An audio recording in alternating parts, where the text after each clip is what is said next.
Go yard. I got so much motherfucking design on right now. Break it down, bring it back, make it clap. I got 3 old thoughts, new block, where that thing. Bitches on my line, and you know they come strapped, hold up. Baik, sebelumnya Assalamualaikum warahmatullahi wabarakatuh.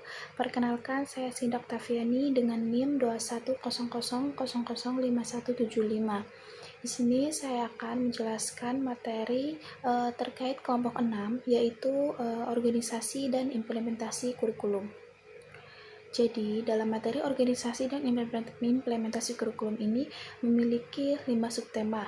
Yang pertama ada pengorganisasian kurikulum, organisasi kurikulum, evaluasi kurikulum, manajemen pelaksanaan kurikulum, dan yang terakhir ada implementasi kurikulum. Langsung saja kita menuju ke subtema yang pertama, yaitu pengorganisasian kurikulum.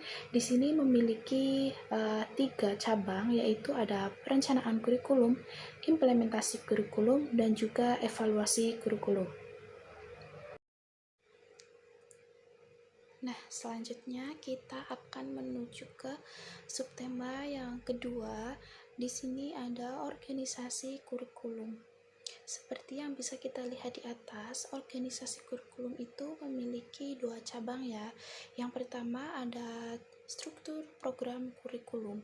Jadi, struktur program kurikulum ini berupa kerangka umum program pengajaran yang di dalamnya itu memuat nilai-nilai sosial dan juga nilai-nilai budaya.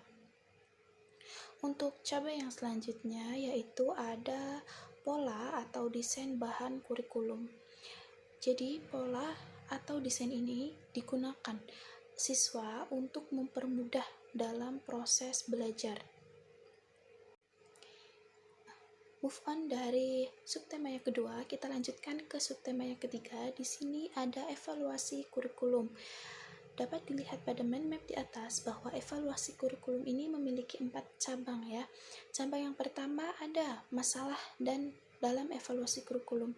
Jadi pada evaluasi kurikulum ini pun memiliki masalah.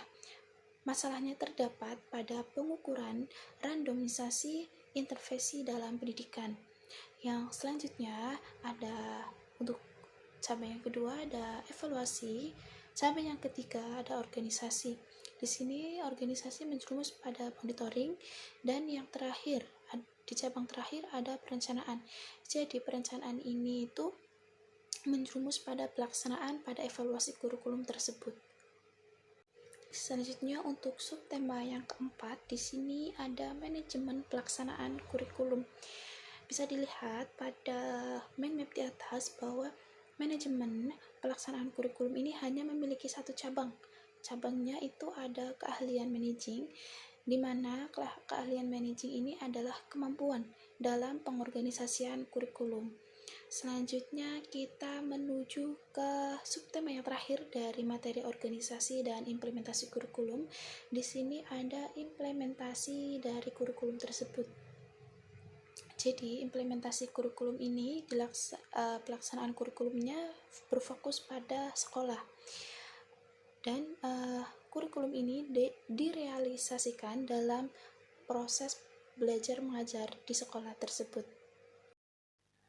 Ya, baik, di sini saya akan menambahkan sedikit terkait materi yang tadi sudah dijelaskan. Mungkin kita sudah tidak asing lagi dengan yang namanya kurikulum. Sebenarnya kurikulum itu apa sih? Kurikulum merupakan inti dari bidang pendidikan dan memiliki pengaruh terhadap seluruh kegiatan pendidikan. Mengingat pentingnya kurikulum dalam pendidikan dan kehidupan manusia, maka penyusunan kurikulum tidak dapat dilakukan secara sembarangan. Penyusunan kurikulum membutuhkan landasan-landasan yang kuat, yang didasarkan pada hasil-hasil pemikiran dan penelitian yang mendalam. Penyusunan kurikulum yang tidak didasarkan pada landasan yang kuat dapat berakibat fatal terhadap kegagalan pendidikan itu sendiri.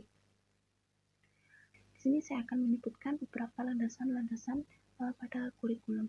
Landasan yang pertama adalah landasan filsafat memang pernah penting dalam pengembangan kurikulum. Sama halnya seperti dalam filsafat pendidikan, kita dikenalkan pada berbagai aliran filsafat seperti pluralisme, esensialisme, eksistisialisme, progresivisme, dan rekonstruktivisme.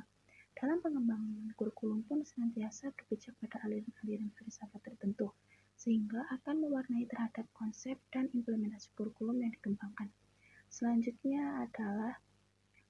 psikologis. Nana Syahidin Sukamadita mengemukakan bahwa minimal terdapat 2 bidang psikologis yang mendasari pengembangan kurikulum. Yang pertama adalah psikologis perkembangan dan psikologis belajar. Selanjutnya adalah landasan sosial budaya. Kurikulum dapat dipandang sebagai suatu rencana pendidikan.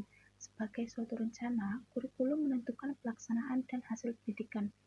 Kita maklumi bahwa pendidikan merupakan usaha mempersiapkan peserta didik untuk terjun ke lingkungan masyarakat.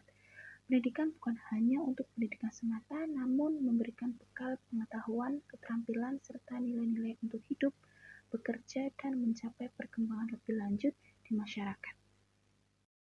Baik, mungkin itu saja penjelasan dari saya terkait mind mapping materi kelompok 6 organisasi dan implementasi kurikulum. Kurang lebihnya saya mohon maaf. Saya Sinda Oktaviani undur diri. Billahi taufiq wal hidayah. Wassalamualaikum warahmatullahi wabarakatuh.